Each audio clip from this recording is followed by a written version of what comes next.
Hello and welcome to today's video.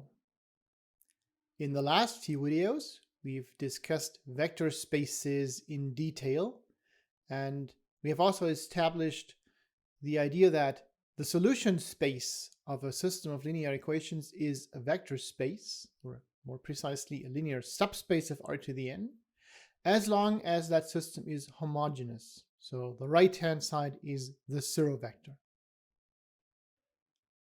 At the end of this section, we are now going to introduce the corresponding notion of an affine space for inhomogeneous systems. We have already seen that basically the solution space of an inhomogeneous system is a vector space that is translated by some constant vector. And such a space is called an affine space. And in this section, we are going to introduce the correlation between vector spaces and affine spaces, and we're going to look at parallels between those two spaces. So this section is called affine spaces.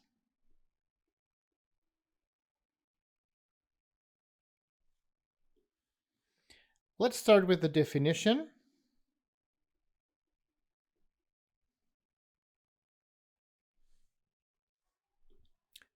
As usual, we start with a vector space.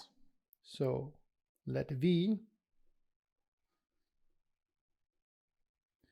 be a vector space. And then we take a subset. And a subset of that vector space is called an affine subspace if it can be represented as a translation of some linear subspace. So a subset S of V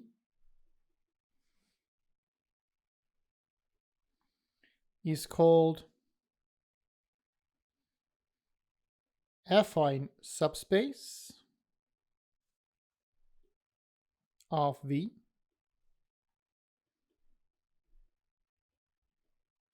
if there is a linear subspace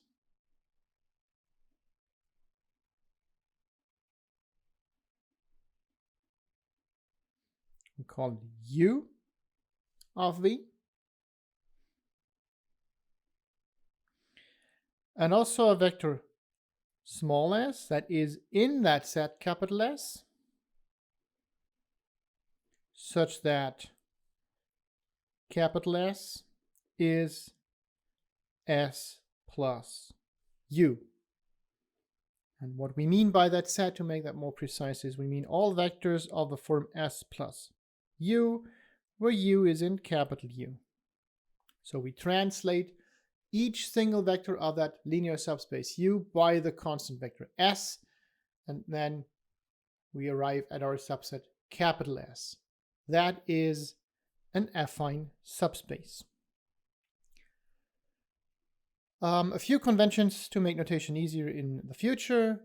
The empty set will also be regarded as an affine space. And we'll also define the dimension of an affine space.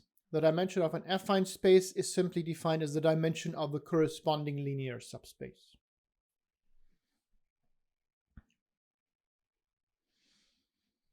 So for an affine space S, that can be written as S plus U, where U is a linear subspace,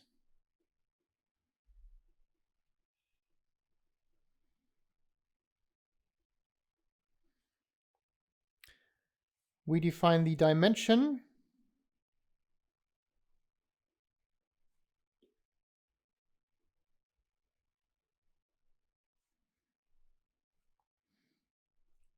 dim of S as the dimension of U.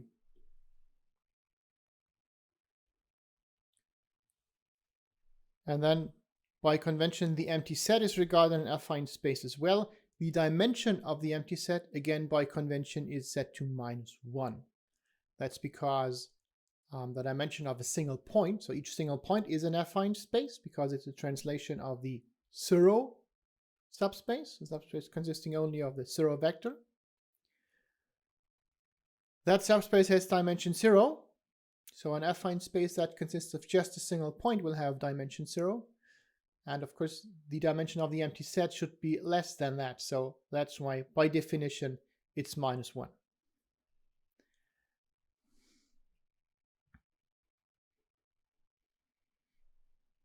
Okay, by convention, the empty set is regarded as an affine subspace, and the dimension of the empty set is -1.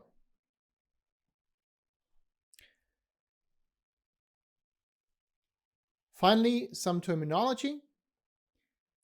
An affine subspace of dimension 0 will be called a point. An affine subspace of dimension 1 will be called a line. And an affine subspace of dimension n-1, where n is the dimension of the surrounding space V, will be called a hyperplane. And of course, this is an analogy to the terminology in R2 and R3. The affine subspaces of dimension 1 are exactly the lines in R2 and R3. And the affine subspaces of dimension 2 in R3 are the planes. So generally we call each affine subspace that has a dimension 1 less than the surrounding space, we call those hyperplanes. So an affine subspace of dimension 0 is called a point.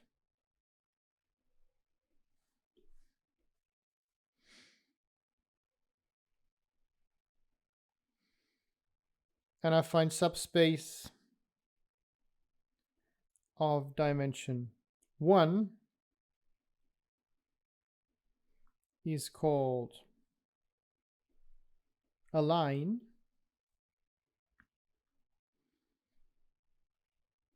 And an affine subspace of a vector space V of dimension dim V -1 is called a hyperplane.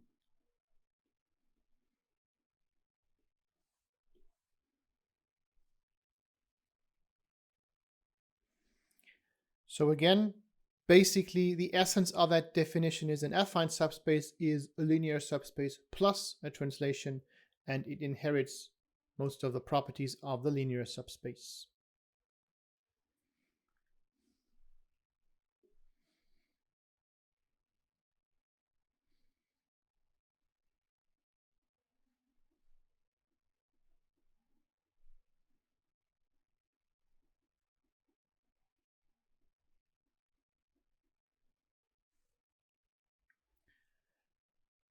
Let's have a quick look at a few examples before we generalize other vector space terminology.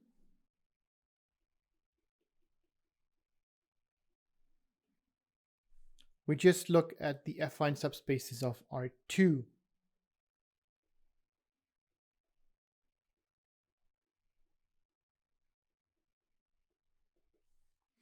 So of course, the simplest case are the points.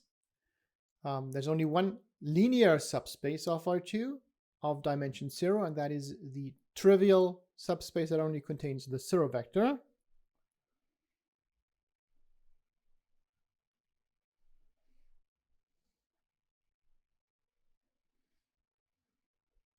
So the affine subspaces are of the form 0 plus S, and of course, that's just the one point set S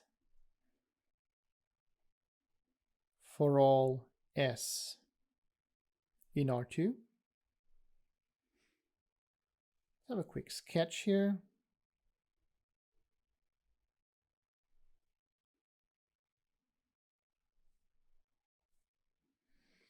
So those simple subspaces like this one here, that would be the subspace of that form. Now here's the vector S, here's the 0 vector, here's S, and that is our subspace S. That's an affine subspace, or yeah.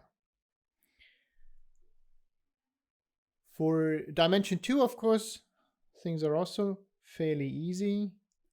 The only linear subspace of dimension 2 in R2 is R2 itself. So we get S plus R2, and that's of course R2 again. So R2 is the only affine subspace of dimension 2 in R2. Now for dimension 1, things are a little more interesting. The linear subspaces of dimension 1 have the form span of some vector, so that's a vector and all of its linear combinations. And for one vector, the set of linear combinations is simply the set of this vector and all possible scaled versions of that same vector. So the linear subspaces are lines through the origin.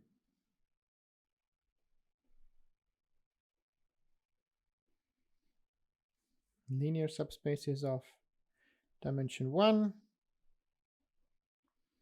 are lines through the origin, 0. Let's take one of those. For example, this here. This here, that would be a linear subspace. And of course, that's also an affine subspace. And the translation is just 0. That's entirely possible. So every linear subspace is also an affine subspace. And now if we translate such a subspace, well, what happens is we translate the line by a constant vector. So what happens if we translate a line, like for example by this vector S here, if we do that, then the line that we get is this one here. So if this is U, then this here is S plus U. So it's just a parallel translation, and that means the affine subspaces in R2 are the lines through any point.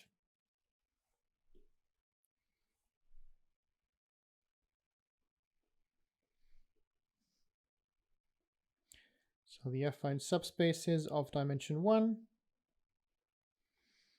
are lines in R2 through any point in the plane. And by the way, those lines, those are also affine subspaces of dimension 2 minus 1. So those are the hyperplanes in R2.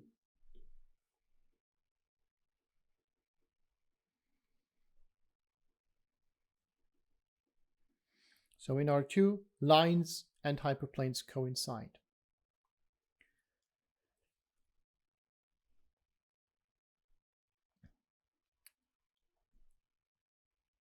Okay, so that's how the affine subspaces in R2 look like. Now the next question to answer would be, how can we generate affine subspaces? For linear subspaces, we have the notion of linear combinations and the span to generate those. And the question is, of course, is there something similar for the affine subspaces? And it turns out there is.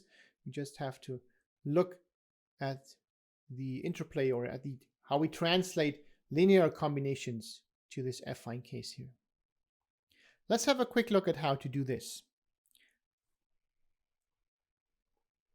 So the goal of this is to generalize the notion of linear combinations to generate affine subspaces. And ideally, we'd like to start with a couple of points in that affine subspace and then generate the smallest affine subspace that contains all these points. So the idea is, for a given set of points, generate the smallest affine subspace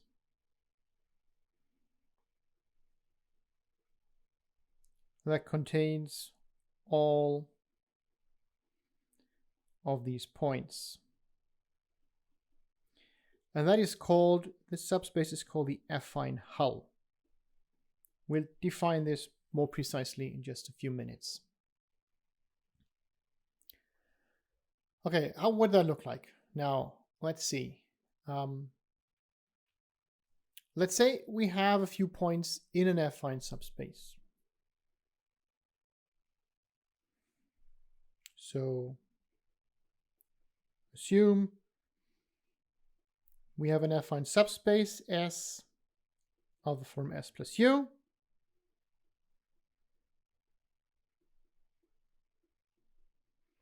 Is an affine subspace.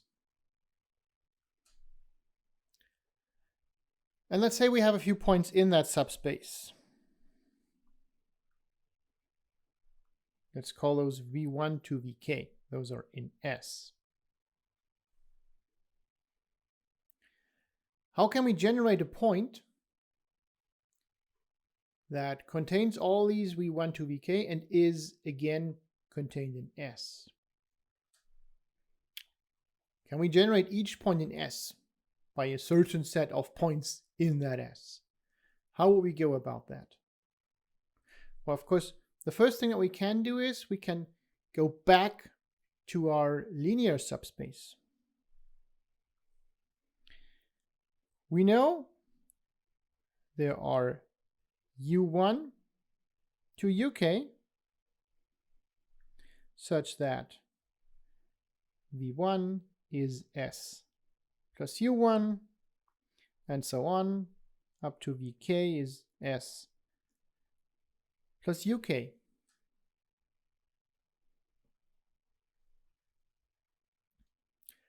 And of course, we could then take a linear combination of those U's. Now, what would that do in our corresponding affine subspace?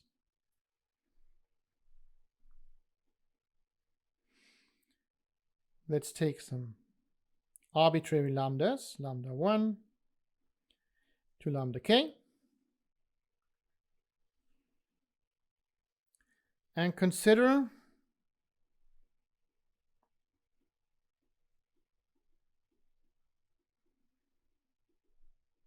the linear combination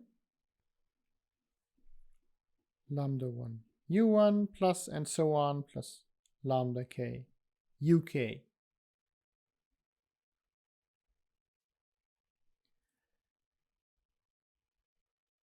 So if we do this,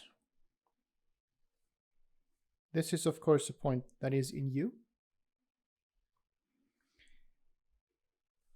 And of course we could write this in terms of the V's as well, because obviously U1 is V1 minus S, U2 is V2 minus S, and so on. UK is VK minus S.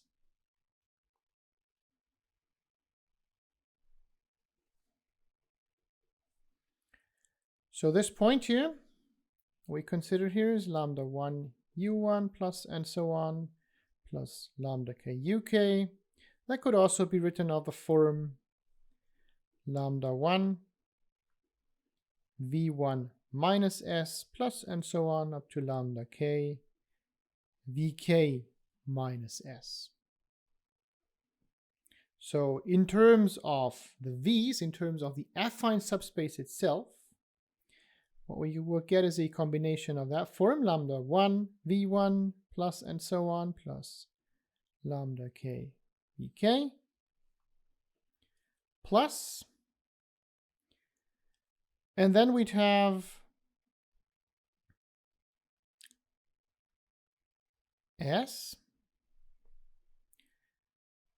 and minus lambda 1, minus lambda 2, and so on up to minus lambda k. Yeah, so that again, that is a point in U. And if we translate that back by adding the vector S, what do we get? We will get a point that is in S. So S plus this point here, lambda 1 v1 plus and so on to lambda k vk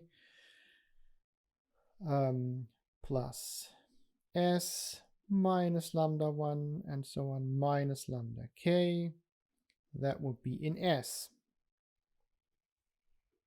And that means the combination that we get here, it looks a little strange, but bear with me for a second, is something like lambda 1 v1 plus and so on, plus lambda k vk, plus S, and here we have 1s here, and all these coefficients. So we get 1 minus lambda 1, minus lambda 2, and so on, minus lambda k. That is a point in S.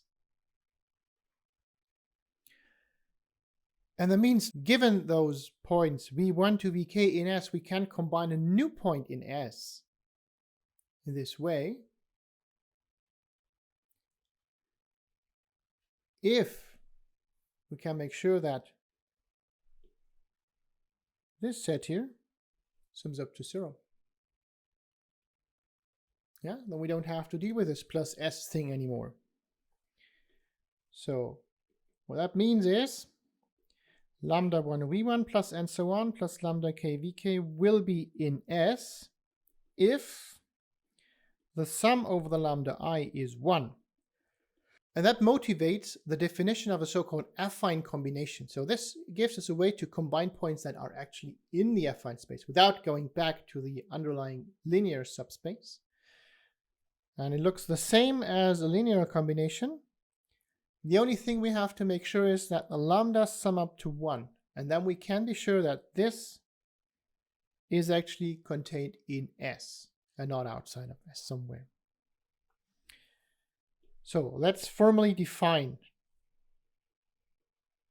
that notion here, definition of an affine combination. Again, we'll start with a vector space. Let V be a vector space.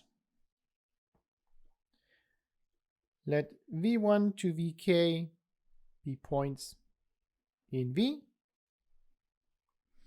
and let lambda 1 to lambda k be in R, with the additional property that their sum is equal to 1. Then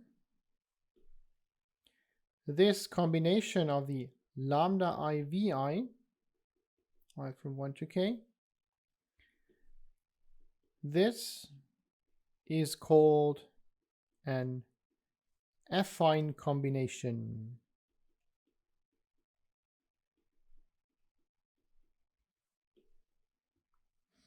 Of v1 to vk.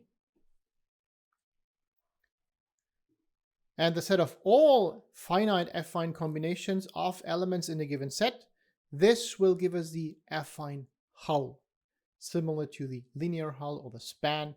The similar thing for the affine spaces is the affine hull. So we take a set, we take all possible affine combinations of that set, and then we get the smallest affine subspace that contains that set we started with. So that's the second point of this definition. The set of all finite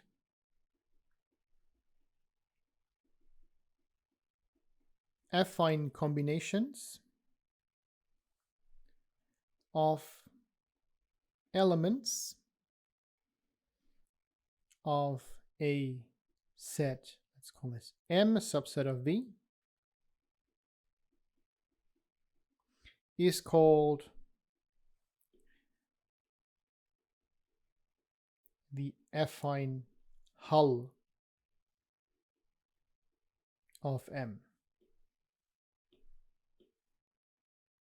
And the formal definition of the affine hull, we write this as F of M. That is the set of all vectors V in V such that there exists a k in n. There exist vectors v1 to vk in V, and there exist lambda 1 to lambda k in R, with sum of the lambda I is equal to 1, such that V is the affine combination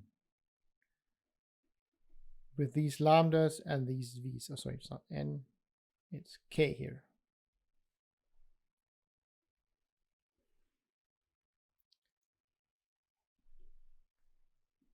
Again, by convention, we also deal with the empty set. The affine hull of the empty set is the trivial subspace that contains just a zero vector.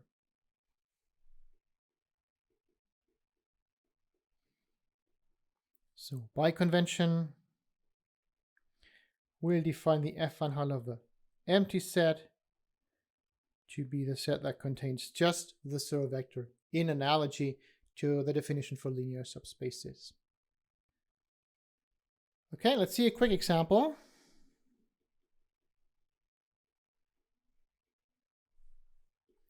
Let's say we are in R2 once again. And we choose 2 points in R2. Let's say here's 1 point, here's the other one. Then what is the affine hull of those 2 points? Well, it's easy to answer actually. What we need is the smallest affine subspace containing those 2 points. And what could that be? Well, a zero-dimensional subspace is not possible. That would only contain 1 point. So we need at least a line. And of course, a line will do. So that is the affine hull of those 2 points. Right? If those 2 points would be called, let's say this is P, and this is Q. Then that green set here, that is the affine hull of P and Q. And for the affine combinations, if you want to see those, let's have a look at that. We have those 2 vectors P and Q here. So one possibility, of course, would be to combine just one of those vectors, right? If you just take P, for example, so 1 times P plus 0 times Q, that is an affine combination because 1 plus 0 is 1. That's possible, and the same is possible for Q. So here's the vector Q. Now any point in between means, for example, if we start here, means we take a little less of P, like we only go this far, and then add a little bit of Q, so that the sum of those 2 factors equals 1. And that will land us here. So one possibility here could go here and here. That would give us this point. Or let's say we wanted to go like here, point outside of those 2. That's also possible. In this case, what we have to do is we take more of P, like this one here. We scale P up. And now the sum of the 2 coefficients has to be 1. So if P is, the coefficient for P is larger than 1, then of course the coefficient for Q has to be negative. And that's exactly what happens here. So that's our Q factor here, right? So that is turned around. And that's how this affine combination works.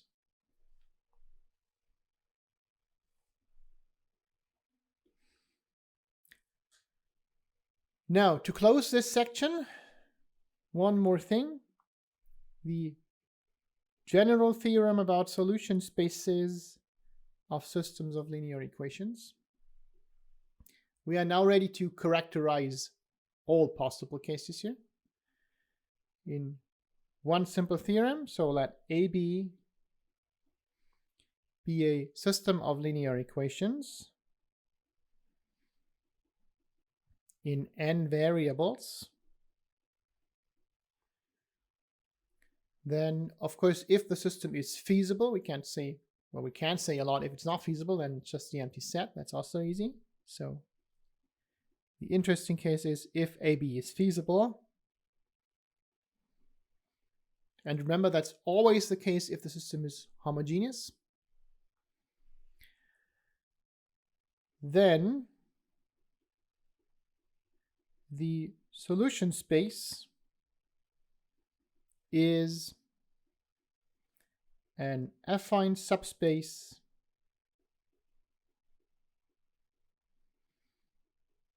of R to the n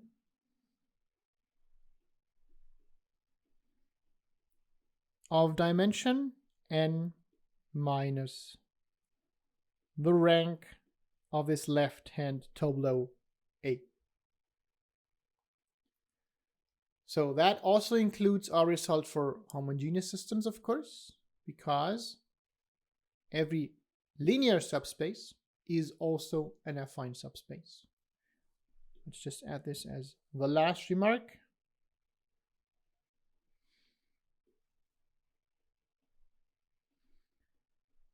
Every linear subspace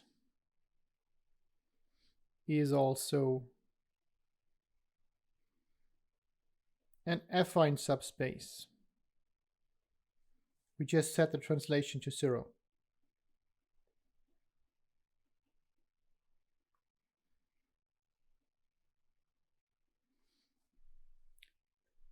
And of course, this is not true the other way around. There are affine subspaces that are not linear subspaces. Remember the line that we translated, or remember a point in R2 that is not the origin. That's an example for an affine subspace that is not a linear subspace. So this concludes our discussion for linear subspaces and affine subspaces for now. We're now going to move on to different chapters of linear algebra. But again, those linear subspaces and affine subspaces, and also systems of linear equations, those will continue to pop up pretty much everywhere. So this is something that you should really understand well before you move on. So make sure to do the exercises, make sure to do the quizzes before you go on to the next videos. And I'll see you then.